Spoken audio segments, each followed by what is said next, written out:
Да, действительно. По поводу вашего замечания, что это, возможно, впервые в тексте, в записи фиксируется наследие девочек. Не исключен час, что это впервые в истории, это правда. И вы можете посмотреть историю нашу, я имею в виду еврейскую историю, и посмотреть, когда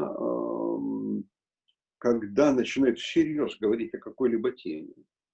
Только в случае, если эта тема, если эта проблема записана. Пока это мемра, пока это мнение одного человека против мнения другого человека, это не вызывает ни каких-либо споров, это не вызывает ни каких-либо, так сказать, недовольств там бывает. И как только записывается нечто, это становится документом, и после этого оно становится предметом, который берет всерьез. Помните, может быть, мы с вами говорили о Магеллат Рут. Если мужчины между собой будут говорить о том, что можно брать жену нееврейку, нельзя брать жену нееврейку, можно моавитянок, мы только что читали, что вот и там дальше будет моавитянин, и аммонитянин не войдет. То есть это все споры на уровне и решения на уровне семьи. То есть один человек скажет, да, я вот буду делать, другой скажет, да, а галахи нет. Ну, то есть даже не в том смысле, что галахи нет, а нет вот некоего прецедента, закрепленного в тексте. И вот Магеллат Рут – это прецедент, закрепленный в тексте, о том, что нееврейская женщина может оказать, не только оказаться хорошей женой и хорошей еврейской женой, но она может оказать еще и влияние на ход истории еврейской. Да. Это история, например, Раби Акивы, который либо сам был гером, либо его отец был гером. Это история Рут, которая точно была герой. Гаера, она перешла в иудаизм.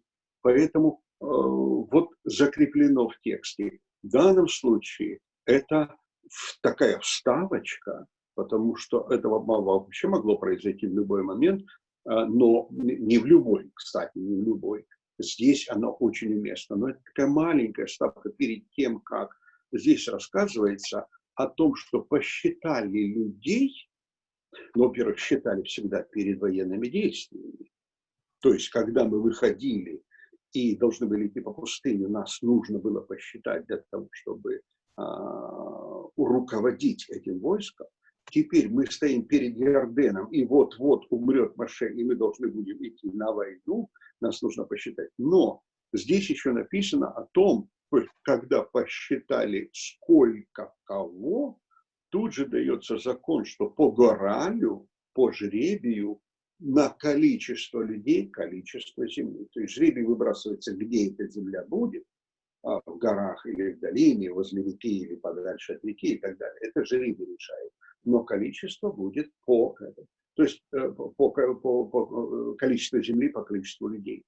Поэтому тут же вмешиваются, комментарии так и есть, это как только дочери Цлофахота услышали о том, что землю будут раздавать, а они в счет не входят, их не посчитали, вот тогда они пришли. То есть вставочка маленькая, но очень логичная именно в этом месте. И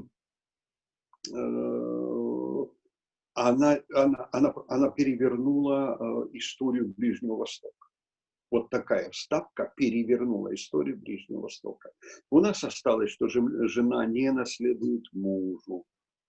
Законы, вот те еще древние законы Ближнего Востока до сегодняшнего дня еще работают. Понятно, что в цивилизованном обществе Дина Малхута Дина называется, закон государства, в котором ты живешь, закон. Поэтому мы знаем, наши девочки не боятся, что они останутся ни с чем. Но в древние времена, да, это было. И вот такая маленькая вставка о том, что если нет детей, то фамилию терять нельзя. То есть из клана земля не должна уходить.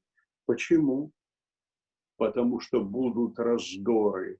Если у клана есть отрезок земли, не принадлежащий никому, то не факт, что сам клан его захватит, а не кто-то рядом стоящий. Поэтому при дворе Тора вся, многие законы Торы для того, чтобы предварить распри, предупредить войны и уже гражданские и конфликты.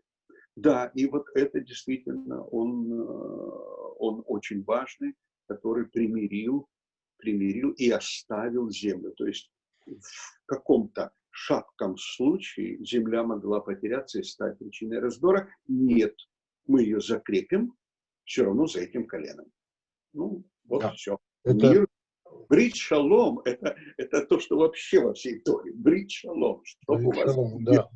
Вот вы сейчас очень четко это сказали, я как раз и тут и добавить нечего. Именно что всякое вот такое, знаете, диссонанс вот в этих вещах, он всегда мог, еще если там, вернуться назад на 2500 лет, он спокойно мог приводить к напряжениям там, у тебя там этот самый мужчин мало, а земли много, а у меня мужчин много, а земли мало, и понеслась. Вот, Да. вот это все, вот вы как правильно сказали, все балансировало. Все абсолютно. Да, это дочери Слафахата, да. Мы потом